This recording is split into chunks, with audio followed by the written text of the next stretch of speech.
다 같이 기도하시겠습니다. 사랑과 은혜가 풍성하신 하나님 감사합니다.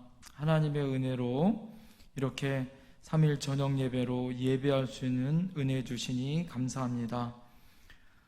오늘은 하나님의 은혜 귀한 시간으로 비대면으로 온라인 예배를 드리지만 그럼에도 불구하고 오늘 이 시간 하나님이 함께하여 주실 줄 믿습니다.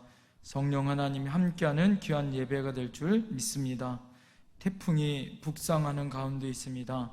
온 나라가 힘들고 어려운 시기 가운데 있는데 지혜롭고 또 안전하게 잘 보낼 수 있도록 하나님 함께하여 주시옵고, 우리 사랑하는 성도님들 가정과 기업과 또한 모든 사역 위에 어려움 없도록 주님 안전하게 지키시고 보호하여 주시옵소서. 감사하며 예수님 이름으로 기도드리옵나이다. 아멘. 오늘 저에게 준 하나님의 말씀은 사도행전 5장 12절부터 16절까지의 말씀 다 같이 보시겠습니다. 사도들의 손을 통하여 민간의 표적과 기사가 많이 일어나매 믿는 사람이 다 마음을 같이하여 솔로몬 행각에 모이고 그 나머지는 감히 그들과 상종하는 사람이 없으나 백성이 칭송하더라. 믿고 주께로 나오는 자가 더 많으니 남녀의 큰 무리더라. 심지어 병든 사람을 메고 거리에 나가 침대와 요 위에 누이고 베드로가 지날 때 혹 그의 그림자라도 누구에게 덮을까 바라고,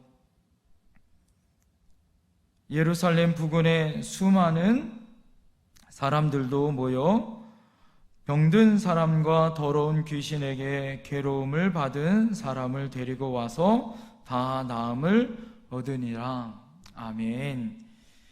오늘은 사도행전 13번째 강의 말씀인 하나님의 은혜면 충분합니다 라는 말씀의 제목으로 은혜를 나누겠습니다. 오늘 여러분 특별히 남쪽에서 태풍이 북상하고 있습니다. 많은 걱정과 근심이 있을 터인데 하나님의 은혜로 사랑하는 성도님들의 가정과 또한 사업과 모든 삶의 터전위에 또 우리나라 위에 안전하게 보호하시고 또 지켜줄 줄 믿고 여러분 오늘 예배 가운데 함께해 주시길 부탁드립니다.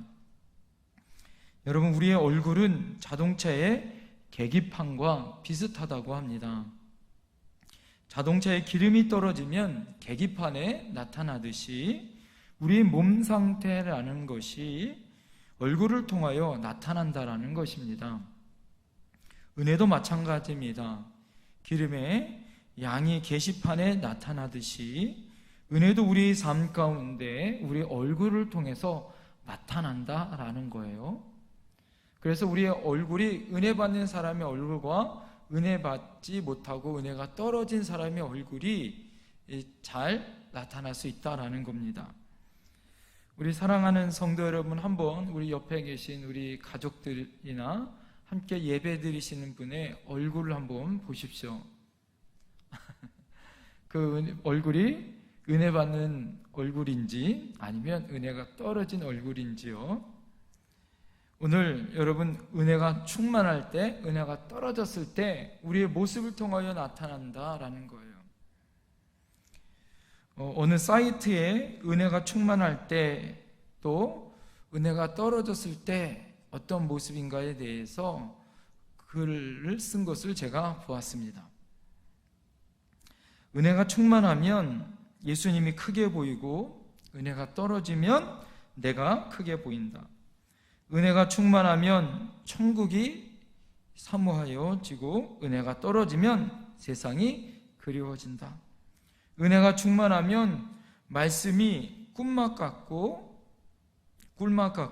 은혜가 떨어지면 말씀이 지겹게 들린다. 은혜가 충만하면 책망이 들려도 감동이 되지만 은혜가 떨어지면 좋은 말을 들어도 시험에 빠진다.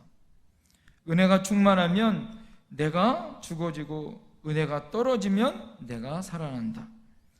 은혜가 충만하면 남을 칭찬하고 높여주지만 은혜가 떨어지면 자기를 자랑하고 높인다. 은혜가 충만하면 나를 깨트려도 은혜가 떨어지면 남을 깨트린다.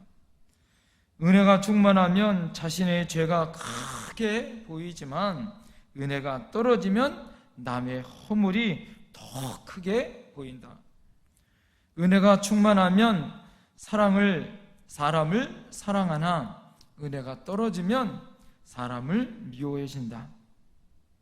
은혜가 충만하면 영원히 귀히 여기게 보이지만 은혜가 떨어지면 사람을 하찮게 보인다. 은혜가 충만하면 남을 섬기고 또 사랑하고 싶지만 은혜가 떨어지면 내가 대접받고 싶어한다. 은혜가 충만하면 고생에도 찬송이 나오나 은혜가 떨어지면 평안한 삶에도 원망이 나온다. 은혜가 충만하면 범사에 감사가 넘치지만 은혜가 떨어지면 매사에 불평이 나온다. 은혜가 충만하면 겸손하여 절로 겸손한 모습이 나오지만 은혜가 떨어지면 교만함이 배어 나온다. 사랑하는 성도 여러분, 어떻습니까? 우리 사랑하는 성도 여러분은 은혜가 충만한 모습입니까? 아니면 은혜가 떨어진 모습입니까? 초대교회 하면 여러분 여러 가지 생각나는 것이 있는데 그 중에 가장 큰 것이 무엇이냐면 은혜가 충만한 교회다라는 것입니다. 물론 성경에 보면 초대교회라고 다 완전하지는 않았습니다. 사도가 사도에게 또 사도가 교인에게, 교인이 교인 사이에 갈등이 있었고 문제도 있었습니다. 예루살렘 교회도 그랬고 안디옥 교회도 그랬고 여러 교회들마다 많은 문제가 있었습니다.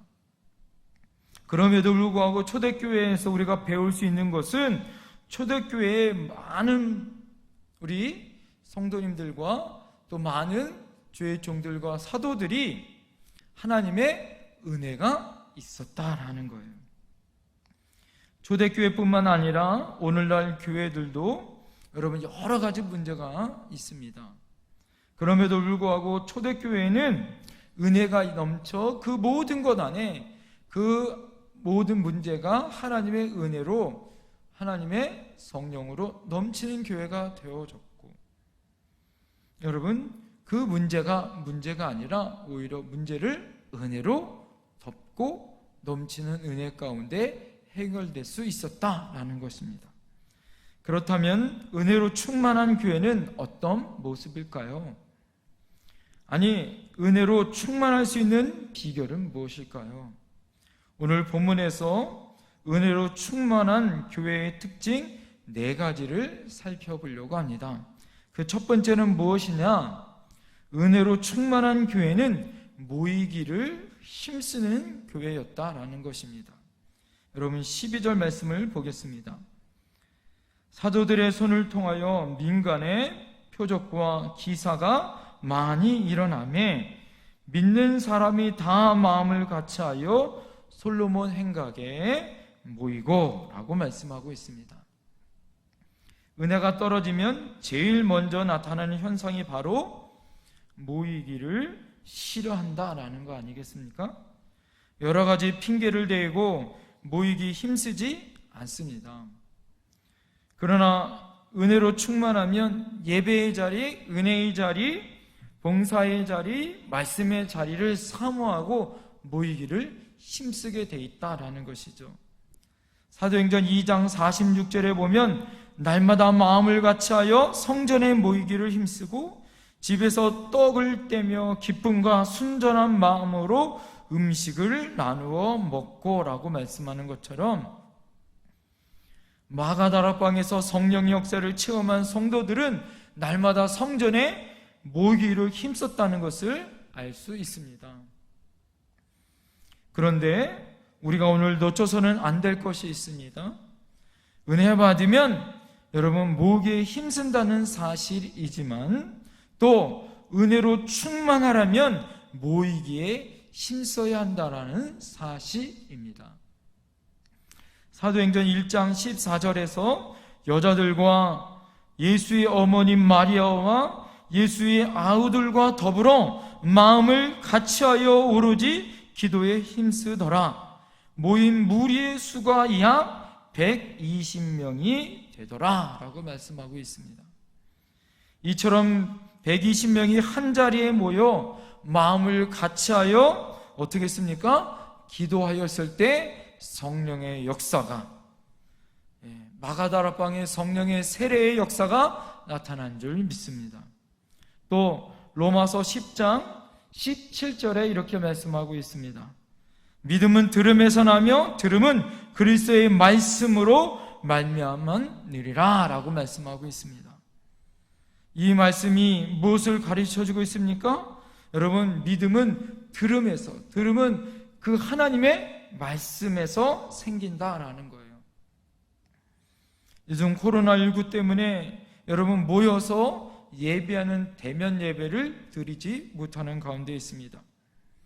안타깝게도 그럼에도 불구하고 이렇게 온라인으로 하나님 앞에 예배할 수 있는 것, 여러분 그것도 하나님의 은혜인 줄 믿습니다. 그래서 우리는 어디에 있든지 온 성도들이 가정에 있든지 삶의 현장에 있든지 어디에 있든지 마음을 모두어서 하나님 앞에 한 마음으로 예배할 때 하나님이 받으시는 예배가 될 줄 믿습니다. 말씀의 은혜를 경험할 수 있고 그 말씀의 은혜를 통하여 하나님이 그 영광의 예배를 받으실 줄 믿습니다. 사랑하는 성도 여러분, 믿음을 잃지 않으려면 은혜의 충만함을 받으려 한다는 것이죠. 은혜의 충만함을 받으려 하면 온라인 예배지만 영과 진리로 온전하게 하나님 앞에 성심껏 가족끼리 모여서 하나님 앞에 예배할 수 있는 우리 사랑하는 성도님들이 되셔야 할 줄 믿습니다. 여러분, 이럴 때일수록 모여서 함께 예배하셔야 될 줄 믿습니다. 그럴 때 하나님의 은혜의 충만함의 역사가 임할 줄 믿습니다. 그렇다면 모여서 여러분 우리가 예배하기를 힘쓸 때 하나님이 주시는 놀라운 은혜가 있더라 이거죠. 우리는 비대면 온라인 예배를 드리면서 모여서 예배 드리는 것이 얼마나 소중한 것인지를 역으로 우리는 깨닫게 되어집니다. 예배의 자리, 말씀의 자리, 기도의 자리가 얼마나 소중한 것인지를 우리는 절실하게 깨닫게 된다는 거죠. 사랑하는 성도 여러분, 지금은 이렇게 우리가 흩어져서 이렇게 가족끼리 또 개인들이 하나님 앞에 이렇게 예배할 수밖에 없지만, 그럼에도 불구하고 하나님은 우리의 예배를 받으시고 우리의 마음의 중심을 한 자리에 모여 예배할 때 하나님의 영광의 예배가 될 줄 믿습니다. 두 번째로, 은혜 충만한 교회는 칭찬을 받더라라는 것입니다. 여러분이 길을 가다가 5만 원짜리 지폐와 5천 원짜리 지폐가 땅에 떨어졌다고 생각해 보십시오. 여러분들은 어떤 지폐를 먼저 여러분 가져가실 것입니까? 여러분 어떤 지폐를 여러분은 주우실 것입니까? 5만 원짜리 지폐입니까? 아니면 5천 원짜리 지폐입니까? 5만 원짜리입니까? 저는요, 두 개 다 집어 가져갈 것입니다. 여러분, 안 그렇습니까? 하나만 주울 것이 아니라 둘 다 주어야 하는 거 아니겠습니까? 제가 왜 이런 말씀을 드리냐면, 우리 그리스도인들이 하나님 앞에 칭찬받는 때에 어떤 것이 다 칭찬을 받아야 하는가를 말씀드리고 싶습니다. 사람들에게도 칭찬을 받으려 하는 것뿐만 아니라 먼저 하나님께 칭찬을 받아야 한다라는 것입니다. 여기서 여러분 순서가 굉장히 중요합니다. 무엇보다도 하나님께 먼저 칭찬을 받는 것이 우선입니다. 그 다음에 주위 사람들에게 칭찬을 받아야 한다라는 것입니다. 로마서 14장 18절에 보면 이로써 그리스도인들을 섬기는 자는 하나님을 기쁘시게 하며 사람에게도 칭찬을 받느니라 라고 말씀해주고 있습니다. 하나님을 기쁘시게 하는 사람은 여러분 하나님에게 칭찬을 받을 뿐만 아니라 사람에게도 칭찬을 받는다라고 말씀해주고 있습니다. 은혜 받는 초대교회 성도들은 바로 그렇게 했다라고 오늘 성경에 말씀해주고 있죠. 그들은 하나님께만 칭찬을 받을 뿐만 아니라 주위 사람들에게도 칭찬을 받은 성도였더라라는 것이에요. 다 같이 여러분 13절을 보십시오. 그 나머지는 감히 그들과 상종하는 사람이 없으나 백성이 칭송을 하더라 라고 말씀해주고 있습니다. 사도행전 2장 47절에는 하나님을 찬미하며 또 온 백성에게 칭송을 받으니 라고 말씀해주고 있습니다. 은혜를 받는 성도들은 여러분 하나님께 칭찬을 받을 뿐만 아니라 주위 사람들에게도 칭찬을 받더라 라는 것이죠. 그런데 여기서 여러분 중요한 것은 온 백성이란 단어가 남아있다라는 겁니다. 이 말은 믿는 사람뿐만 아니라 믿지 않는 사람들, 이방 사람들에게까지도 칭찬을 받았다라는 것입니다. 초대교회 성도들은 이렇게 주위 사람들, 이방 사람들까지 칭찬하는 성도들이었다라는 것이에요. 어느 시장에 사과를 파는 한 아주머니가 한 분 계셨습니다. 주변에 있는 교회의 성도들이 이 시장에 있는 사과를 파는 이 아주머니를 전도하려고 끊임없이 열심히 전도를 했습니다. 그러나 한 번도 꿈쩍을 하지 않는 이 아주머니였습니다. 그런데 하루는 주일날 말쑥하게 옷을 깨끗이 정돈하여 입고 자기 아들과 함께 교회에 출석한 거예요. 전도를 하려고 그렇게 노력을 했지만 그 누구의 말도 듣지 않았던 이 사가 장수 아주머니가 교회에 나와서 성도들이 깜짝 놀라 교회가 발칵 뒤집혔어요. 예배 후에 전도하려고 했었던 사람들이 이 아주머니에게 가서 물어봤습니다. 아주머니, 어떻게 이렇게 교회에 나올 수 있었습니까? 이렇게 물어본 거예요.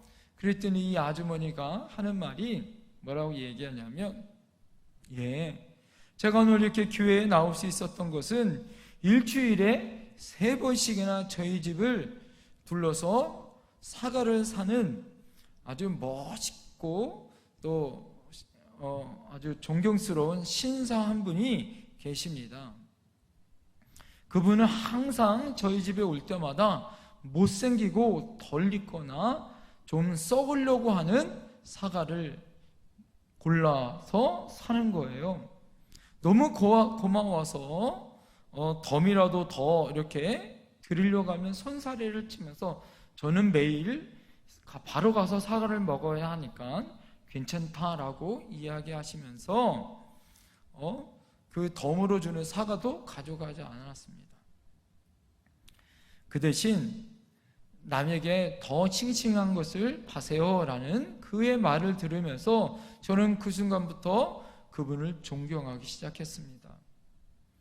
그러고 계속 시간이 지나다가 어느 순간 그분이 이 교회를 다닌다는 이야기를 들었고, 그분이 언젠가 한번 교회 한번 와보시겠어요? 하는 말이 얼마나 감사했는지 저는 그분의 모습을 보면서 우리 교회가 정말 좋은 교회라는 것을 느껴서 저는 교회에 나왔습니다 라는 대답이었습니다. 여러분, 이야기를 들으면서 많은 시사하는 것이 많죠.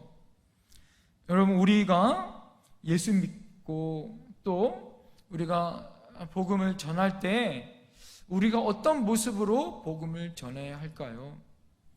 오히려 시장 상인들에게, 예수 믿는 사람들에게 오히려 더 손해보거나 더 좋지 않은 인상은 우리가 혹시 받지 않는지 우리가 점검해 봐야 되지 않을까요?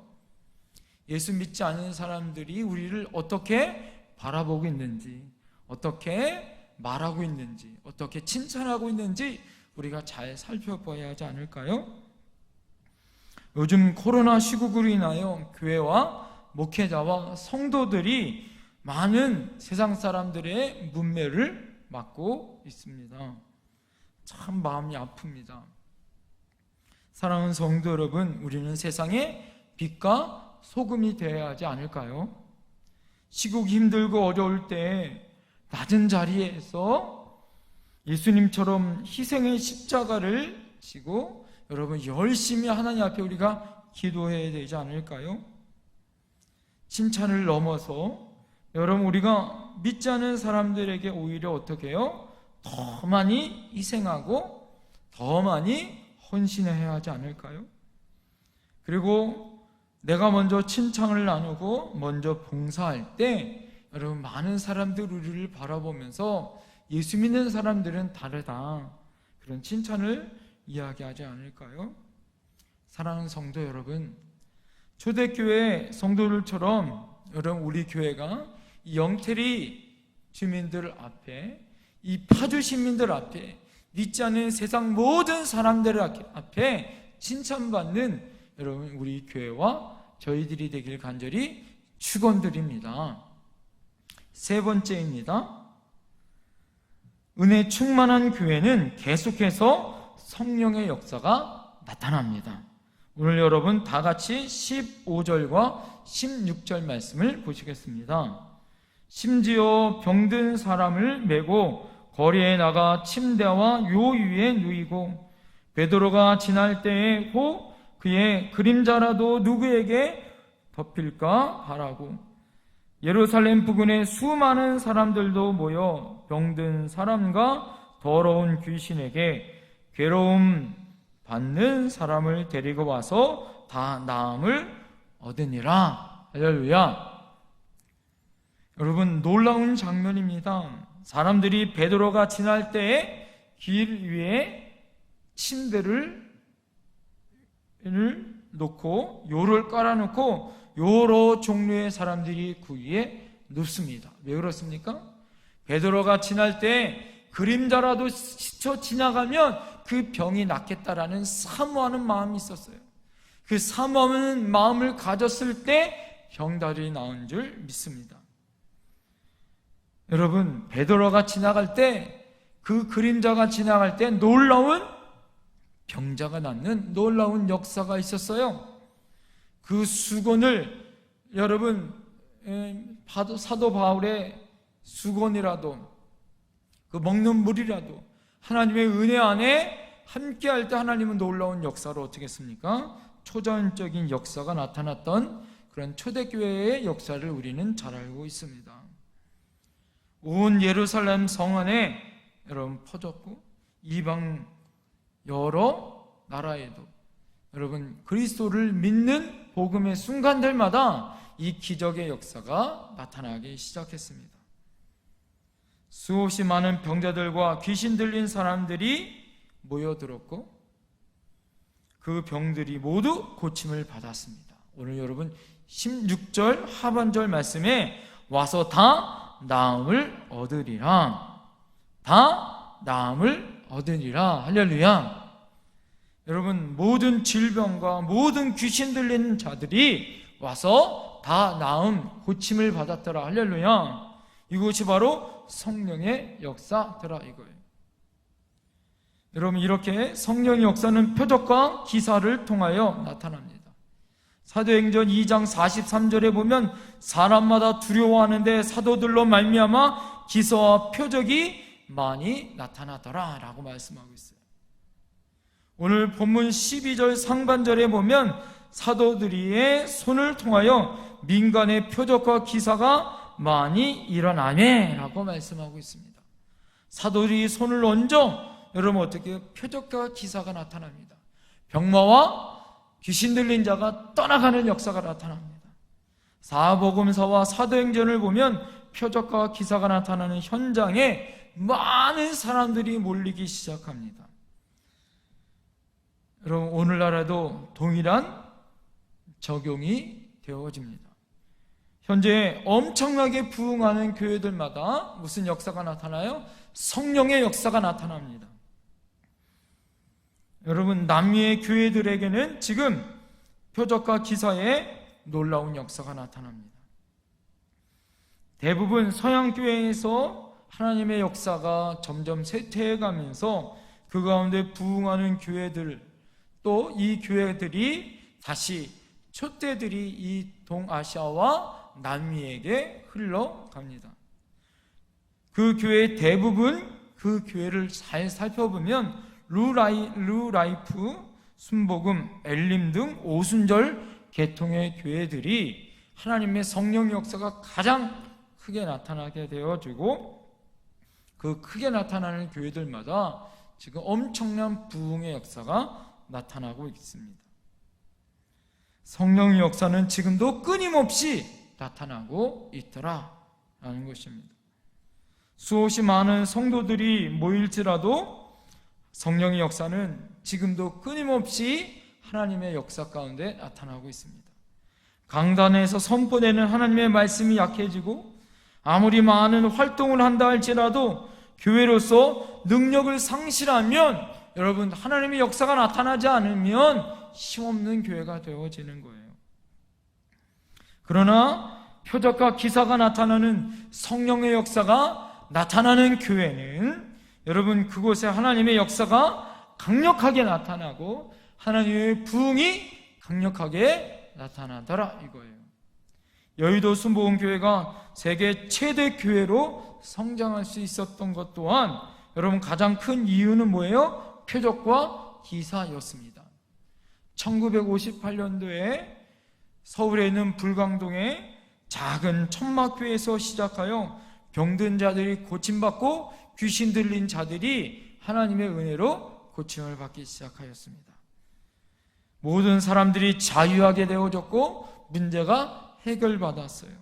그 놀라운 일들이 있을 때에 여러분 물밀듯 하나님의 사람들이 모이기 시작했습니다.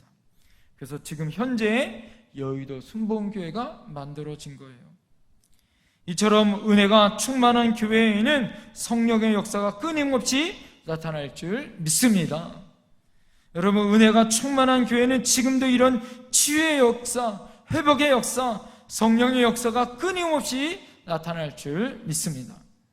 여러분, 지금처럼 힘들고 어려운 시기가 바로 성령의 역사가 필요할 때인 줄 믿습니다. 우리 교회에 여러분, 우리가 이곳에서 예배드리지 못하지만 여러분이 있는 그 삶의 현장에 하나님의 성령의 역사가 충만하게 나타날 줄 믿습니다. 마지막 네 번째, 여러분, 은혜가 충만하면 계속해서 성장한다라는 것입니다. 오늘 14절의 말씀을 잘 보십시오. 믿고 주께로 나오는 자가 더 많으니 남녀의 큰 무리더라 라고 말씀하고 있습니다. 은혜가 충만한 교회는 성장하게 되어 있습니다. 다시 말해서 세상의 칭찬과 인정을 받으면 사람들에게 주목을 받게 되어지고 성령의 역사가 끊임없이 나타나게 되어지면 여러분, 교회는 자연스럽게 사람들이 몰려 성장하게 되어 있더라 이거예요. 여기서 성장뿐만 아니라 믿음으로 날마다 성숙하고 자라는 믿음의 사람들이 나타날 줄 믿습니다. 여러분, 정리해보면 초대교회는 날마다 모이기 힘쓰는 교회였어요. 사람들과 또 하나님 앞에 칭찬과 인정을 받았던 교회였습니다. 끊임없이 성령의 역사가 나타나는 교회였고 계속해서 성숙과 성장의 은혜가 넘치는 교회였습니다. 여러분, 우리도 초대교회에 임했었던 성령의 은혜가 넘치는 교회가 되어야 할 줄 믿습니다. 우리 영택교회 성도님들, 여러분, 우리 교회가 돈도 필요하고 일꾼도 필요하고 여러 많은 것들이 필요합니다. 그런데 여러분, 정말 무엇이 필요하냐? 하나님의 은혜가 필요하다는 걸 여러분 아셔야 할 줄 믿습니다. 그러기 위해서 여러분 기도하셔야 됩니다. 그러기 위해서 우리가 예배해야 될 줄 믿습니다. 말씀을 사모하는 예배가 되어야 할 줄 믿습니다. 본질에 집중하는 예배를 드릴 수 있는 저와 여러분들이 되어야 할 줄 믿습니다. 나는 위대한 과학자보다 신실한 크리스찬이 되고 싶다라는 책을 썼었던 정근모 박사님이 계십니다. 이분은 1등에 익숙한 사람이었습니다.